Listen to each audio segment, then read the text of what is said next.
오늘은 재회 상담을 하면서 느낀 재회 확률을 높일 수 있는 두 가지 방법에 대해 얘기해 볼게요. 상담을 하면서 가장 안타까운 부분은 일을 너무 저질러 놓고 저한테 찾아오는 경우가 대부분이라는 거죠. 이미 매달릴 대로 매달려 본 상황이라든지 모든 연락수단이 다 차단당한 상황이라든지, 물론 이런 경우에도 재회가 안 된다고 단언할 순 없지만 일반적으로 힘든 건 사실이죠. 어쨌든 이 영상을 지금 보시는 분이라면 위와 같은 상황일 수도 있고 아닐 수도 있는데, 지금부터 말하는 이 두 가지는 어떤 상황이건 동일하게 적용이 된다고 생각을 하니까 꼭 기억을 하셨으면 좋겠어요. 먼저 첫 번째는 멘탈을 잡는 건데, 멘탈을 잡는 게 왜 중요하냐? 재회에 있어서 대부분의 잘못된 행동들은 멘탈 관리가 되지 않으면서 시작해요. 특히 늦은 저녁 시간에 급격히 멘탈이 무너져 불필요한 행동을 하고 후회하는 내담자님들을 너무 많이 봤어요. 그래서 재회에 있어서 멘탈 관리는 그 무엇보다 선행되어야 된다고 생각하기에 지금부터 굉장히 단순하지만 따라하기는 쉽지 않을 수 있는 멘탈 관리법을 소개해 드릴게요. 저도 그랬고 대부분 이별한 분들을 보면 힘든 상황을 본인이 스스로 극대화하는 경향이 있어요. 일부러 슬픈 노래를 듣고 슬픈 영화를 본다든지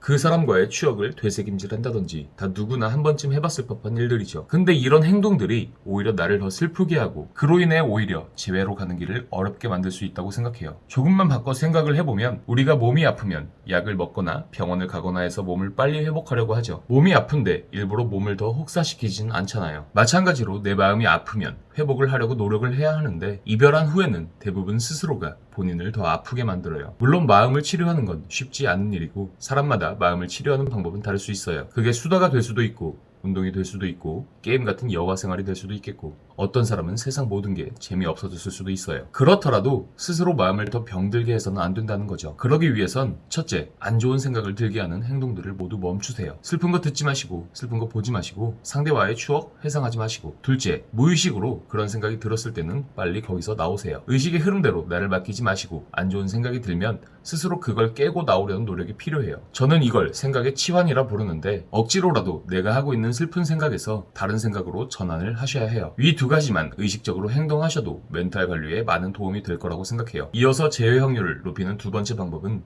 섣부른 재회 시도를 하지 않는 거예요. 여기서 제가 말하는 섣부르다의 기준은 단순히 시간상의 의미가 아니에요. 대부분 재회를 바라는 분들은 이전 상태로 고스란히 돌아가는 걸 원해요. 물론 그렇게 되는 경우도 있지만 적어도 이 영상을 보시는 분들은 그렇지 않을 확률이 높아요. 무슨 말이냐면, 이유야 다 다르겠지만 지금의 상황이 말 한마디로 해결이 될 상황이 아니라는 거죠. 그런 경우라면 애초에 이런 영상을 찾아보지도 않았을 거라고 생각해요. 예를 들면 이런 거죠. 상담을 하면서 늘 하는 얘기인데, 우리가 연애를 시작했을 때를 떠올려보면 갑자기 전혀 모르던 사람과 만나자마자 연애를 하게 되는 게 아니죠. 정도의 차이는 있겠지만 서로 알아가는 과정, 그 시간들 속에서의 대화, 몇 번의 만남, 이런 것들을 우리는 보통 썸이라고 하는데, 썸의 과정을 거쳐 우리는 연애를 했었잖아요. 재회도 마찬가지라고 생각해요. 이런 일련의 과정들이 있고 또 커뮤니케이션이 적절하게 이루어져야 올바른 재회가 이루어진다고 생각을 하고, 또 그래야 사랑도 오래 지켜나갈 수 있다고 생각을 해요. 근데 대부분 마음이 너무 급해요. 마치 모든 과정을 무시하고 우리 사귈래요? 라고 말하는 것처럼 재회라는 결과에만 너무 집착을 하니까 재회가 쉽지 않다고 생각을 합니다. 결과보다는 어떻게 그 결과를 만들어낼지에 대해서 고민해 봐야 된다고 생각해요. 그리고 그 과정들은 단계적으로 하나씩 차근차근 진행돼야지 말 한마디로 상황을 바꾸려 해서는 안 된다는 거죠. 이런 과정 없이 설사 재회가 된다 하더라도 그 연애는 오래가지 못할 확률이 높은데, 그런 재회는 이별의 원인을 해결하지 못한 채 서로의 감정에 호소한 재회일 수밖에 없기 때문이죠. 그래서 단시간 안에 모든 걸 해결하려기보다는 왜 헤어졌는지, 상대가 지금 왜 나를 밀어내는지, 상대와 어떤 문제를 어떻게 해결해야 할지 충분히 생각해 봐야 돼요. 멘탈 관리하기, 섣부르게 재회 시도하지 않기, 이 두 가지만 기억하시더라도 여러분의 재회 확률이 매우 높아질 거라고 확신합니다.